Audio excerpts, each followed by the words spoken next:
Hey Switchheads, how's it going? Kanan here and welcome back. Hope you're all well, and before we get started, why not hit that like and subscribe button down below and maybe consider coming over to our community Discord, join in all the fun there, come for the chat, stay for the streaming. And so with all that out of the way, let's see whether Outbreak, Endless Nightmares, makes it onto the Wall of Fame, or maybe the Wall of Shame, or maybe just shuffling itself around the middle part. Gameplay. Okay, so firstly, this seems to be the beginning of this actual story, and yeah, the actual developer said that he's going to add more content as the actual months go on. And obviously, as you can tell, it's kind of like a survival horror harking back to the original Resident Evil days. The story and lore, as well as in the previous games, I believe, are all told via text on the actual screen, and this is okay. I would have preferred maybe a visual, but we are talking about one guy doing all this himself, so I can appreciate the way that he's done this. And getting into the game is as simple as choosing a character, and you can have this as co-op as well, but I couldn't talk my wife into playing this game co-op, even though she actually likes Resident Evil a lot, and the reason for this will become apparent as we actually get into the review. So you pick your character, and then there's a load of quality of life like things on the side that you can do, and then just resume or new game. And as you can see, there are many different actual game modes, from the easiest of novice players to the hardest of hardcore players. You can take your pick and just choose whichever one you want. There's also two different control systems you can use. You can use the old-fashioned, like on rails, I believe they call it the tank mode or whatever you want to call it,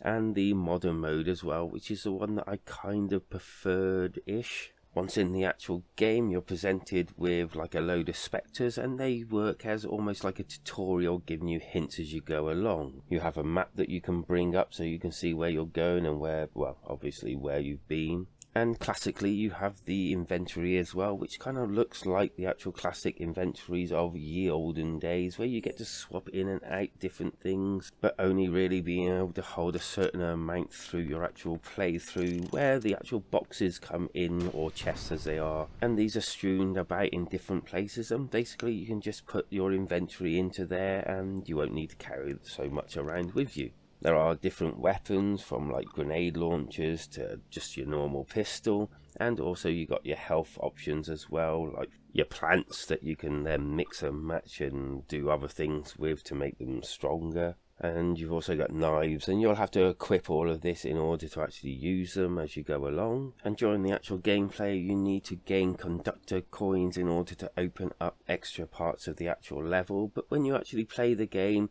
you kind of like have a central hub that you can unlock different places, like I said, but also you have like these bits like the piano. Interact with that and you'll be sent to, well, this other place that is incorporated within the story, almost like a memory. And it's in these different places where you'll be doing the bulk of your battling and the like. And in these environments, you'll be getting things like spikes in the floor, and strangely enough in the walls as well, like steam rooms and also lasers, and there are some little puzzles as well that you have to interact with in order to turn these like lasers off so you can go through doors. And there's the actual zombies as well, the walkers. Yes, well, what would it be without them? And these are I'll come back to this in a second. And so that's the main bulk of the actual game that you really actually need to know. The rest is just stuff that you can just find out on your own, and I don't really need to go into many details about them. And so we've established that this has all the core elements of an actual survival horror game, which, you know, harkens back to the old days, like they said. And really, down on paper, this sounds like an awesome game, and yeah,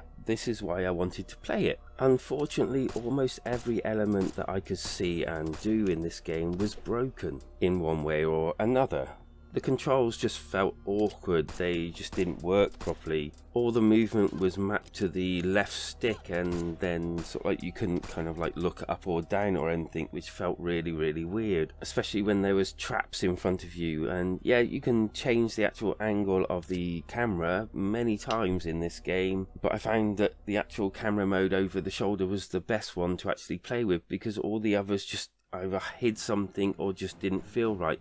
And to be honest with you, I don't want to be playing a game when I have to change the cameras several times in a single room just to get past it. And when you're trying to avoid all these obstacles whilst trying to shoot the actual zombies, it just felt fiddly, and I just don't want that much fiddliness in my game. And as for the actual zombies, well, they just feel like, well, bullet sponges most of the time, apart from maybe the grenade launcher and the Colt 45, which one hits them and they just go down. But in most other games, if you actually aim at their head, you can take them down in a couple of shots, where this is kind of weird. You aim up to do more damage, which, okay, fair enough, you could say that's going for a headshot, but none of it feels like there's any skill within it. There's just nothing there. You aim in the general direction, you shoot, you hit. Whereas in some of the other games that I played of the same genre, at least the actual gun locks onto the head or something. There's just none of that. And when I say the general direction, I mean sometimes it's just in the general direction. And then there's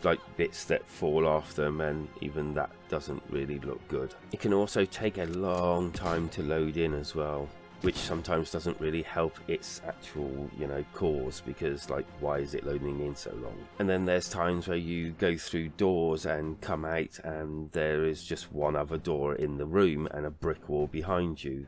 What the hell's the deal with that as well? The game just doesn't feel like it's being play tested properly, or it's just unfinished and they needed to get it out there and they're just gonna patch it and add more as the actual game goes along, which kind of literally is what they're going to do from that statement from the start. Now I know most people are going to say, well, this is one developer on their own doing it, but surely they must have play tested it, surely they must have thought this isn't finished, so I'm not going to send it out. And I know there's going to be people that will buy the game because they're like, well, it is one developer, so I'm going to buy it and I'm going to blinker or blind myself to all the problems in the game. But unfortunately there's going to be people that buy it and just don't care who and how many people make it. They just want to play a decent game for their just under £20. And I think that's just a little bit unfair for people like that. Graphically, yeah, you can definitely say this harks back to the original Resi games of ye older days, and I think if that's what you were going for and that's what you actually like, then yeah, it's pretty well here. I find it weird that there are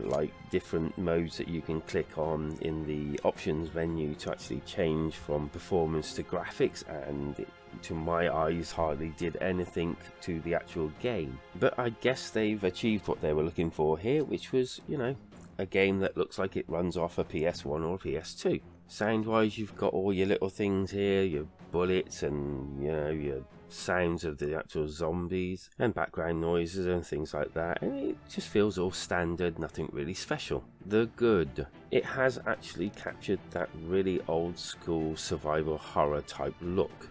The bad, the controls, the environments are sometimes not the best, with things looking like they're phasing through things that they shouldn't be phasing through. Everything feels awkward and unfinished. The score.